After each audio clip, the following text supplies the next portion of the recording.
This is Victoria of the unleashedheart.com, and you're listening to Grieving Voices, a podcast for hurting hearts who desire to be heard, or anyone who wants to learn how to better support loved ones experiencing loss. As a 30-plus year griever and advanced grief recovery method specialist, I know how badly the conversation around grief needs to change. Through this podcast, I aim to educate grievers and non-grievers alike, spread hope, and inspire compassion toward those hurting. Lastly, by providing my heart with ears and this platform, grievers have the opportunity to share their wisdom and stories of loss and resiliency.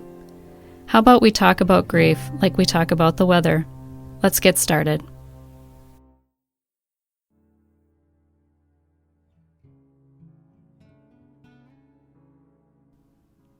Hello, friend. This is episode 4, where we will talk about the myths of grief. But first, if you are new here, there are 3 previous episodes, one where you get to know me, grief defined, and why grief keeps us stuck. So if you haven't listened to those, I encourage you to do so. But you don't have to. They're helpful, as these are part of an educational series where I'm kind of laying the groundwork and foundation for what is to come when I begin to have guests on sharing their grieving stories. So let's get started on today's episode. We learn by many different methods, and one of these is called influence learning. But I like to also call it generational learning, because our parents tend to fall back on what they were taught, and their parents and the parents before. And I can attest to that, as well, as I am a parent of 3 kids.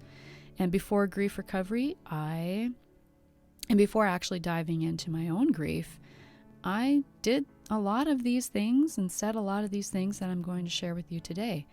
And so as you're listening, there might be a knee-jerk reaction to feel bad, to feel like you've been failing as a parent. I know when I was learning this myself and was going through certification and had to kind of dig into the error of my ways, I guess, I felt a lot of guilt, actually. And I will talk about the guilt word, but that's for another conversation. But I did feel really badly about having the awareness as to how I was responding to my children's emotional needs. I had never really dug into my own and had not addressed my own. Although I had tried for many years, even seeking therapy at one point, I just had not really dealt with head on what was emotionally incomplete. And so when it came to my children's needs, emotional needs that is, I responded much like I was taught, and much like I will dive into today. So let's get started. First myth of grief is don't feel bad. Often this message is shared by don't cry, because we are born into a family and we are born into having the ability to learn by sight, hearing, and all of these things, the senses. And so we watch, and we learn from watching and emulating what our parents do. By 18 to 24 months, when we start to gain verbal skills, and from that point forward, we also learn by what is said. Hearing the message, don't cry, is basically meaning don't feel bad. As a young child, I often was told, if you want to cry, go to your room. And I did. I would go under my bed to cry. I often would hide in the linen closet to cry. One time, even a search party was sent out. There was, not a search party, but, family had to go look for me because they could not find me. And I do believe that time I was in the kitchen cupboard. And so I would hide to go cry because I didn't feel safe, obviously, sharing my emotion. And because I am who I am, I'm a Pisces, I'm an INFP on Myers-Briggs, I'm also a highly sensitive person. I tend to wear my emotions on my sleeve. So you really do not usually have to guess how I'm feeling. I was really taught, though, early on to hide how I was feeling because, expressing my sadness or anger or anything like that was kind of unacceptable, or it really wasn't embraced. I do feel like because my mom had not addressed a lot of her own grief in her life and didn't know how to respond to mine, and often would respond in anger. And so when my children were young, I often did the same. I would respond. I had a hair trigger for anger. I'm thinking back now to, and grief recovery has caused a lot of reflection in my life. If I would have had this information that I have today back then, I do feel like I would have been a very different parent. And that's why, too, I'm also very passionate about this work.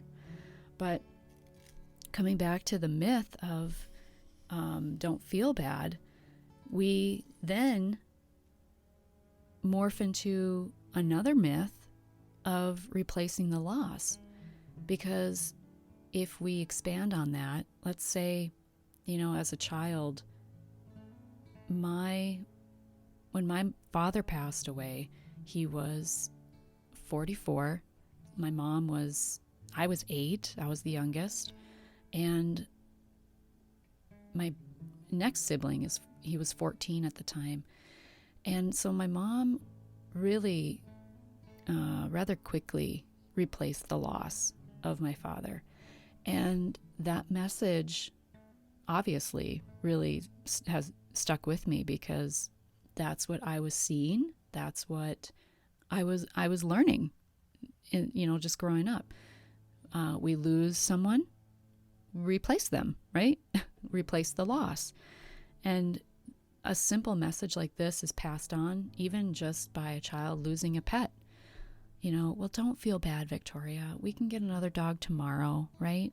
Or, a friend moves away. Well, don't be sad. There's plenty of other friends you can make. You can try and find other friends. They're unintentionally hurtful, but they are damaging. These messages are damaging. And this is what influence learning is. It's this generational learning that is passed down to us. And so if we expand this on into teen years, fall in love for the first time and you end up, breaking up, or they, like let's say my son had a girlfriend and he got ditched, and I would say, I could say, don't feel bad. There are plenty of fish in the sea. How often do we say things like that, right? So we have one myth, don't feel bad. Then we add on to it with replace the loss. And, if you're going to cry, go to your room. That's okay. There's plenty of fish in the sea. This expands to the next myth. Laugh and the whole world laughs with you. And I bet you can finish that sentence, right? Cry and you cry alone. And it's heartbreaking to realize that when you are sad and might really benefit from some emotional understanding, you were taught to be by yourself. And so this leads into the next myth of grief, and that is grieve alone. We can remember all of these instances in our childhood. And I'm sure as you're listening, you're thinking of some things yourself. It would be sad enough if it ended with feeling dismissed and misunderstood as a child, as I did. Unfortunately, though, this kind of misinformation becomes the foundation of lifelong habits, many of which directly interfere with our ability to be happy. It's tragic, right? It is absolutely tragic. If I need to grieve alone, then you do too. We grow up feeling like these are the correct ways to respond to grief, to isolate, to grieve alone, to not feel bad.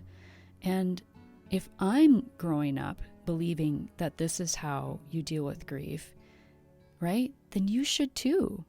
This is how you do it too. And so we pass this on. And we share, this is how we respond to society as well. The day my dad died, I was in school, and my sister is the one that came to get me. And I just remember it was like it's like a out-of-body experience. I can see myself holding her hand, and we're walking down the hall. It's like, I kid you not, it's like this out-of-body experience. I can see it today. And I'm looking at the back of us, and she says to me, "Dad died." And in that moment, I don't know what I was thinking at that time, but the impact of that statement changed my entire life. I was not given the opportunity to share what I was feeling, to share what I was experiencing. I saw my father lying in his casket, and there was no discussion, no conversation with me what this meant. There was no support for me. The teachers didn't even know how to respond. The school didn't know how to respond. Obviously, my friends, my peers, my classmates, same age as me, they didn't know how to respond. I just remember that being like a very lonely time for me. That I do remember. The one statement that sticks out in my brain is that at my dad's funeral, I remember someone saying, talking about me, "She doesn't know what's going on anyway."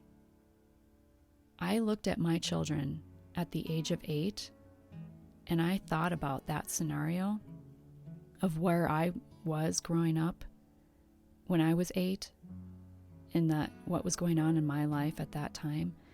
And there is no doubt in my mind that if my children's father had passed away when they were 8, that they would not have understood or known what was happening or going on. Children understand far more than we give them credit for. I mean, if you can take a 3-year-old and give them an iPad that they have never seen or touched, and they can figure it out, you can bet your bottom dollar that they understand emotional connection and when that's lost. So up to this point, we've talked about not feeling bad, replacing the loss, grieving alone, and next we're going to talk about the next myth is just give it time. Because why? Time heals all wounds. Or does it? I'm here to tell you it absolutely does nothing but pass. The two messages that replacing the loss and just give it time do not go together. Because if replacing the loss would have fixed my mother, she wouldn't have to wait for time to heal her. And on the other hand, if time were to heal her, then maybe she wouldn't have been in such a hurry to replace the loss. The concept that time heals is probably responsible for more heartache than any other single wrong idea our society has about dealing with grief. Because the terrible part is that it isn't true. It's one of those falsehoods that's been passed down from generation to generation. And the mistaken idea that after enough time passes, something will magically change to make us whole again is really preposterous. If we were dealing with any other human pain, no one would say, just give it time. If you came across a person with a broken arm, you wouldn't say, just give it time. Just as broken bones should be properly set to heal and ultimately function again, so must the emotional heart. And I can tell you, after 30 plus years of grieving the loss of my father, time has done nothing for me. But it is the action I have taken within that time that has mattered. So time heals is absolutely false, and we need to quit buying into it as a society. If you discovered that your car had a flat tire, would you pull up a chair next to the car and sit and wait for air to somehow get back into the tire? No, it's silly. Why would you do that? So time itself does not heal. It is what you do within time that will help you complete the pain caused by loss. And I am a testament to this. So far we've covered 4 of the 6 myths. don't feel bad, replace the loss, grieve alone, and just give it time. Next, we'll talk about be strong for others. There are no specific instructions on how to do that. It's one of those expressions that sounds good but has no real value. And it has to be one of the most confusing ideas relating to loss. And it's confusing because it is undoable. Truly, if you think about it, be strong for others. What does that even look like? You can be strong or you can be human. And you know what? We're all human. So I'm not even sure what being strong means. And when I think about being strong for others, or for yourself really, it's like this facade that we put on, this show of, I got this, this isn't going to get me down, when really inside we're probably crumbling a little. We don't have that support, and we know we don't have that support we need because of these myths I'm talking about that society has taught us, that our parents and their parents have taught. We apply these myths, the don't feel bad, replace the loss, grieve alone, just give it time, because of how society responds to us and because of what we've learned. We attempt to be strong. We attempt to have broad shoulders and a strong back because we don't have the support to do anything but that, right? Another myth that is common that most people believe to be true and helpful, yet it is neither, is to keep busy. That you must stay active or keep busy are two cliches that we all have heard following any kind of significant loss. And here's one important question. Does keeping busy discover and complete the pain caused by loss? The obvious answer is no. Well, then what does keeping busy accomplish, if anything? It distracts you, and it makes one more day go by. Keeping busy buries the pain of the loss under an avalanche of activity. Every griever can attest to doing something to distract themselves from what they are feeling. And this is absolutely exhausting. And there are other dangers too in keeping busy. I have defined grief as the conflicting feelings caused by the end of or a change in a familiar pattern of behavior. So a death, a divorce, or any other major loss produces massive changes in all things that are familiar. And it is very difficult to adapt to life after loss. If you were never a busy person before a loss, keeping busy would add yet another major change to what was familiar. The most dangerous flaw of keeping busy is the idea that it will make you feel better. Busyness is just a distraction. It does not alter the fact that you have to take direct actions to complete the pain caused by the loss. So we have discussed 6 pieces of information, misinformation, about dealing with loss. Don't feel bad. Replace the loss. Grieve alone. Just give it time. Be strong for others. And keeping busy. None of these ideas lead us to the actions of discovering and completing the unfinished emotions that accrue in all relationships. And I can tell you, I identify with every single one, and I would bet if you're listening to this and you're thinking about your losses, you resonate with this too. Earlier I talked about, the grieve and alone myth and how it teaches us to isolate ourselves.